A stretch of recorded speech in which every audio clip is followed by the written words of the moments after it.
guys, Nick from SOHO Motorsports, wanting to go over another vehicle that we just got wrapped up on the dyno. This is a 2014 Nissan 370Z. The client Sean shipped this car down from Wisconsin and decided to go with our Stage 1 single turbo kit.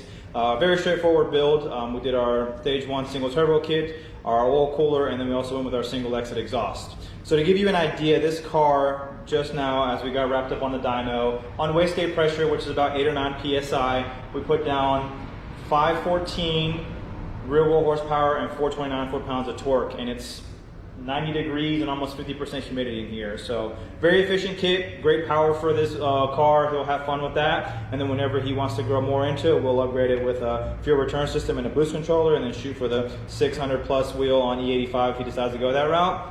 And I'll show you some more about this kit here. I'll go over everything. I'll do a top mount view of everything so you can see the full kit installed. Very clean install. It looks very factory. A lot of our clients that do purchase this kit are able to install this in their garage. So you don't have to have it installed at a shop. If you feel very mechanically inclined, then you can basically do this install at your house.